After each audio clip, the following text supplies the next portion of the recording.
Starlight and silver shoes. The first time I saw him dance, I forgot how to breathe. Through the steam rising from the copper washing tub, his form cut through the morning mist like a dream, all fluid motion and quiet grace. It wasn't proper for the son of a duke to practice his dancing in the palace gardens where the servants worked, but Lucas had never cared much for being proper. I shouldn't have been watching. My hands were raw from scrubbing linens, and Madame Blackwood would have my head if she caught me idling. But at that moment, as Lucas spun beneath the ancient apple trees, I couldn't look away. Magic sparked in the air around him, though he couldn't see it. Little motes of golden light that danced in his wake, drawn to him just as I was. My name is Elena, though my stepfamily hasn't used it in years. To them, I'm girl, or you there, or most often, Ash, because I'm forever covered in soot from tending the kitchen fires. 10 years ago, I was the cherished daughter of a wealthy merchant who married what he thought was a genteel widow. 3 months after he died of fever, I learned what genteel truly meant. But I had my small magics to comfort me. My mother, my real mother, had been a hedge witch of considerable talent. She died before she could teach me properly, but she left behind her grimoire and her gift running wild in my blood. I could charm mice to help me with my mending, convince the kitchen herbs to grow despite the frost, and when I danced alone in the garden at midnight, flowers bloomed beneath my feet. Lucas didn't know about any of that, of course. To him, I was just another servant he passed in the hallways when he came to his aunt's manor for tea. Lady Blackwood, my stepmother, was forever trying to match her daughters with him. I couldn't blame her. Besides being heir to a dukedom, Lucas had a smile that could melt frost and eyes like summer storms. But there was something more to him, something that called to the magic in my blood. I watched him dance in secret for months, learning the rhythm of his movements, and the way he spoke to himself as he practiced complex steps. Sometimes he would pause and look around as if sensing someone's gaze, and I would duck behind the laundry, my heart pounding.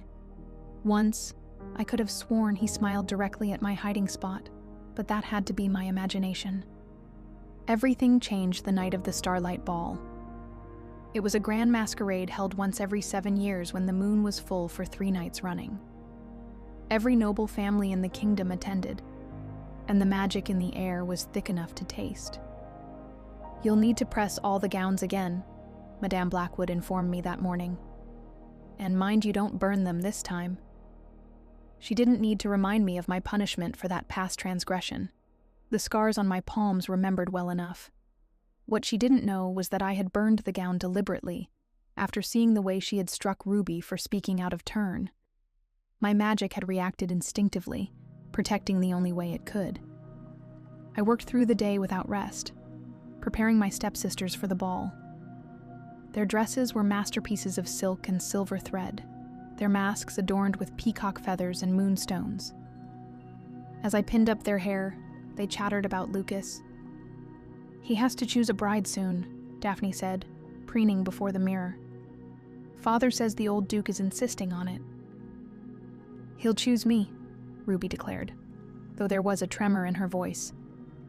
Of my 2 stepsisters, Ruby had always been kinder, trapped in her mother's web just as surely as I was. We danced together at the summer festival. I bit my cheek to keep from pointing out that Lucas had danced with everyone that night, including the elderly countess and her prize poodle. But I had seen the way his eyes glazed over during those dances, the way his smile never quite reached them. He moved with perfect precision, but no joy, like a clockwork figure going through the motions. When they finally departed in the family carriage, I allowed myself a moment of weakness. I went to my mother's trunk, the one thing of hers I'd managed to keep hidden, and pulled out her grimoire. The pages fell open to a familiar enchantment, one that could make old things new again, that could reveal the truth beneath any facade. I had never attempted anything so complex before. My small magics were one thing, but this was true witchcraft. Still, As I heard the distant music begin to drift from the palace, something in my heart shifted. The magic in my blood sang in harmony with the night's wild power, and I knew with sudden certainty that this was what my mother had been preparing me for all along. "Help me," I whispered to the mice who were my only friends. They had been watching me dance in secret for years, just as I watched Lucas. "Please." They scattered into the shadows, returning with bits of broken glass that sparkled like diamonds, scraps of silver thread, and flowers that bloomed by moonlight. I began to sing the spell, my voice trembling at first but growing stronger with each verse. The words felt ancient on my tongue, as though they had been waiting centuries to be spoken. The magic rose around me like starlight taking form. My ragged dress transformed into flowing silk the color of midnight, scattered with tiny lights that twinkled like the night sky. My mother's old mask became delicate silver filigree, and my work-worn boots turned to glass so fine it sang when I walked. But they weren't truly glass. They were crystallized starlight, harder than diamond and light as air. The last part of the spell was the most complex. As the magic settled over me, my appearance shifted subtly. Not enough to make me unrecognizable, but enough that no one would connect the glittering creature I'd become with the ash-covered servant girl they knew. It was a revelation of truth rather than a disguise, showing the person I might have been if grief and cruelty hadn't reshaped my life. The spell would last until the third moon set, the book warned. 3 nights of magic, and then everything would return to what it had been. But perhaps, whispered a voice that sounded like my mother's, that would be enough. I hadn't planned what I would do once I arrived at the ball. But as I entered the grand ballroom, Lucas turned as though drawn by an invisible thread. Our eyes met through our masks, and the world seemed to hold its breath. The magic in my blood leapt toward him like a compass needle finding true north. He crossed the room to me, bowing deeply. "I don't believe we've met," he said, though something in his voice held a question. His eyes, behind his mask of gold and obsidian, were wide with wonder. "No," I agreed, letting my normal speaking voice shift into something more melodious. "We haven't. But we have," I thought. "I know the way you count steps under your breath, the way you run your hand through your hair when frustrated, the way you dance alone in the morning mist. Would you honor me with a dance?"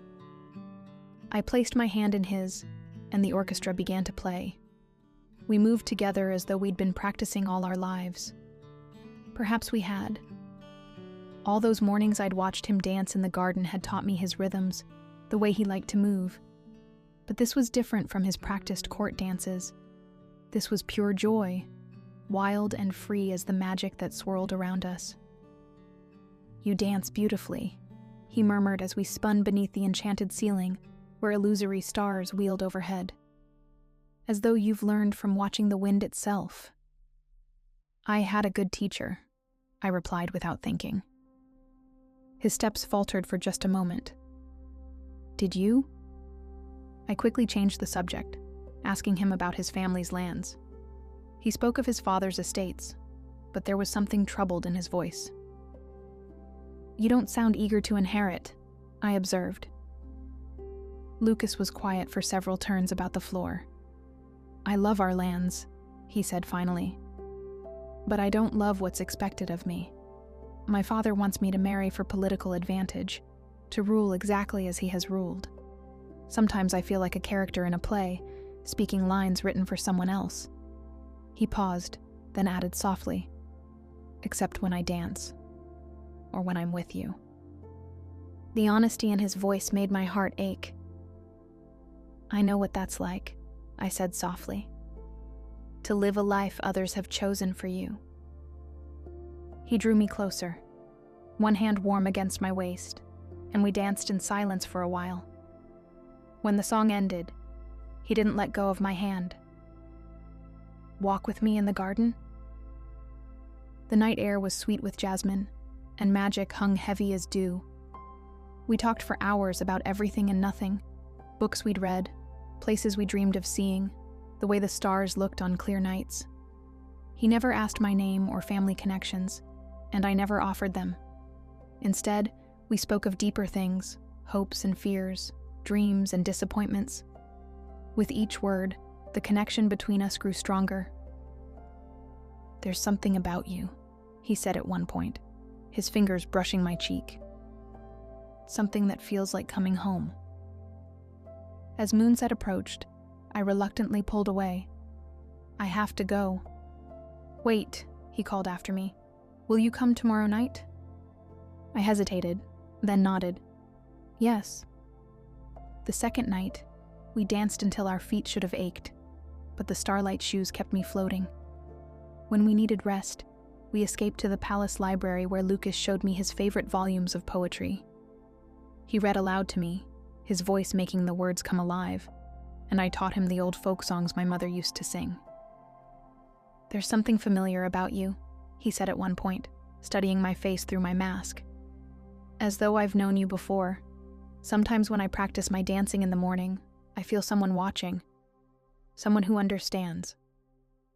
My heart stuttered. "Perhaps you have." He leaned closer, and for a moment I thought he might kiss me. But then a clock chimed somewhere in the palace, and I remembered who I was, who I really was. The third night, I almost didn't go. It would be easier, I told myself, to let the magic fade without having to say goodbye. But as I stood in my tiny attic room, looking at the grimoire, I knew I would regret it forever if I didn't take this last chance. Lucas was waiting by the garden entrance. Before I could speak, he took my hand and led me to a secluded corner of the grounds where a fountain played beneath the moon. The water sang with magic, and I realized with a start that it was responding to him. "I know who you are," he said quietly. My blood turned to ice. "What?" "Elena." He reached up and gently removed my mask. "I've watched you dance in the garden at midnight, when you thought no one could see. I've seen the way flowers bloom where you walk, even in winter." His smile was soft. "Did you think I wouldn't recognize your magic? It calls to mine." Tears spilled down my cheeks. "You have magic too?" "A little. Nothing like yours.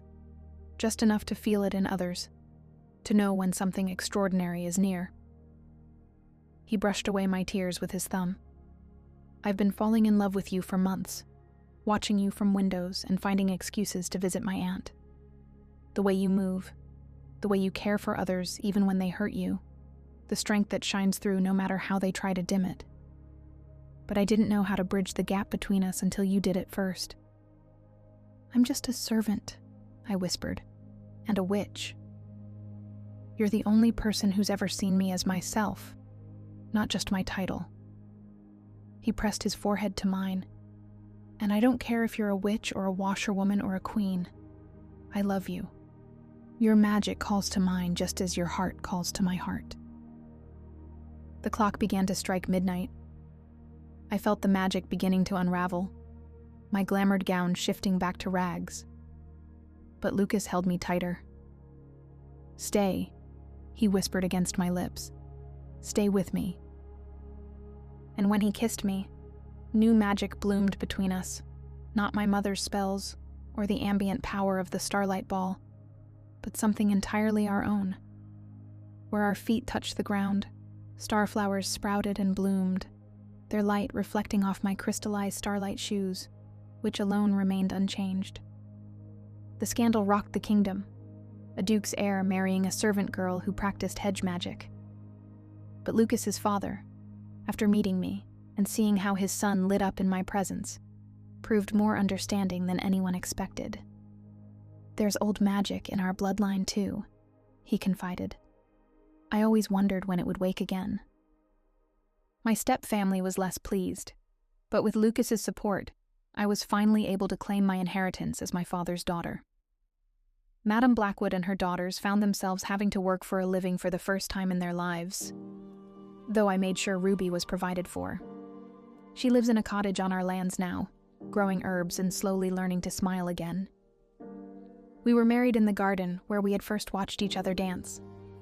I still dance in the garden at midnight sometimes, but now Lucas dances with me. Our magic twines together, gold and silver, creating something more beautiful than either of us could manage alone. And everywhere our feet touch the earth, starflowers bloom, glowing with a light that never fades.